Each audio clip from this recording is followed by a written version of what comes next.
जय श्री कृष्णा। राधे राधे। तो चलिए हम भगवान श्री कृष्ण और उनके बाल सखा श्री सुदामा जी की एक छोटी सी कहानी सुनते हैं।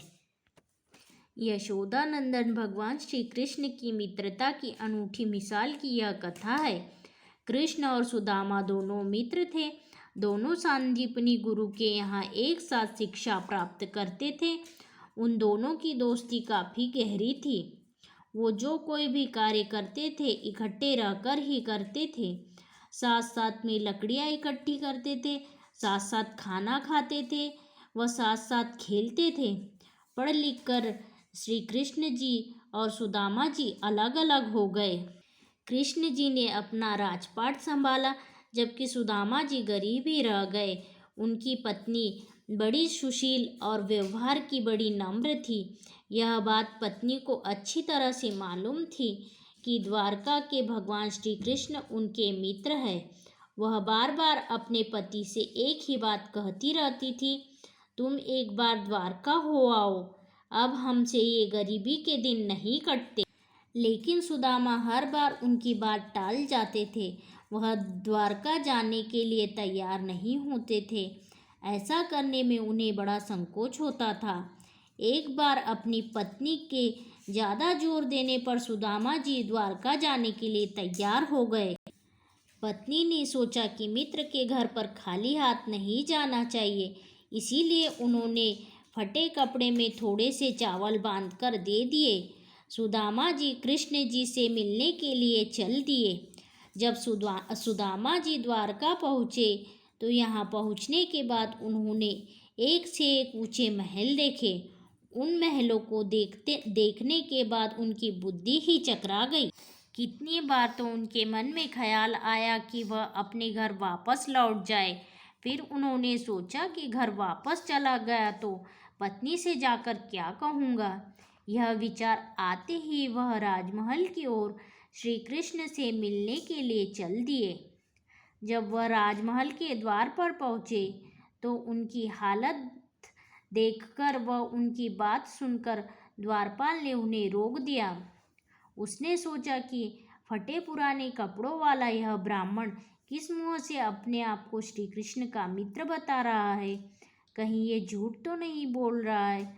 लेकिन जब सुदामा जी ने द्वारपाल से विशेष आग्रह किया तो वह श्री कृष्ण के पास उनका संदेशा लेकर पहुंचा। भगवान श्री कृष्ण ने जब सुदामा का नाम सुना तो उन्होंने बड़े प्रेम से उन्हें अंदर आने का बुलावा दिया तथा अपने बचपन के मित्र को अपने ही आसन पर बिठा दिया। फिर बड़े प्रेम से पूछा, मित्र तुम मेरे लिए क्या लाए हो? दुनिया के राजा ने वैभव संपन्न श्री कृष्ण ने अपना हाथ फैलाया ऐसे व्यक्ति के सामने जो फटे कपड़े पहने इस आशा लेकर उनके पास आया था कि यहाँ से कुछ न कुछ मिल जाएगा। सुदामा उनकी बात सुनकर सकपका गए। बेचारे बोलते भी तो क्या बोलते, उनकी पत्नी ने तो मुट्ठी भर चावल बांध दिए थे। वह उस चावल की पोटली को छिपाने लगे, लेकिन जब श्री कृष्ण की नज़र उस पोटली पर पड़ी तो उन्होंने सुदामा जी के हाथ से पोटली छीन ली। फिर उन्होंने उनके सामने ही पोटली खोली और चावल को प्रसाद समझकर खाने लगे। लक्ष्मी जी भगवान के पास ही बैठी हुई थी।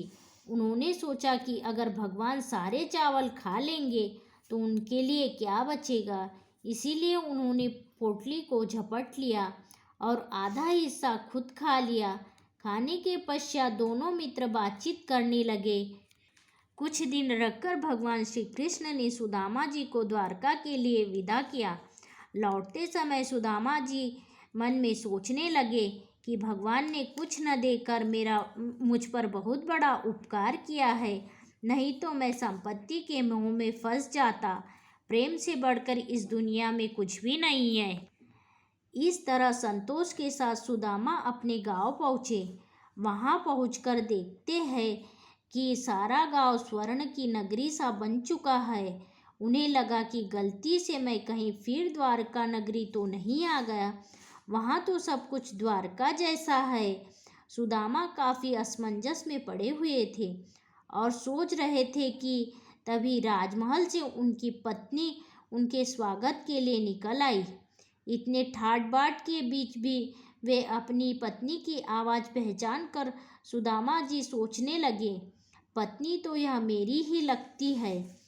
तभी पत्नी ने आगे बढ़कर बताया, भगवान श्री कृष्ण की कृपा से हमारे दिन बदल गए।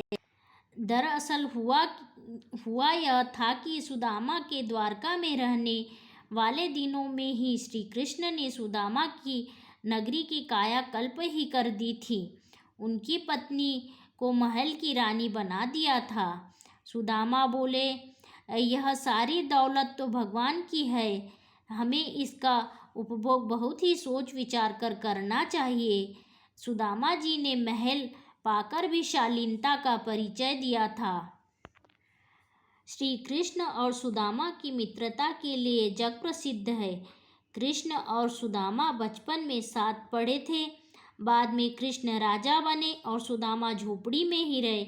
मित्र के पास सहायता के लिए गए तो कृष्ण ने दोस्ती की ऐसी प्रीति दिखाई कि जिसकी मिसाल कहीं और नहीं मिल सकती है। दोस्ती हो तो श्री कृष्ण और सुदामा जी जैसी। दोस्ती में छोटा बड़ा नहीं देखा जाता है।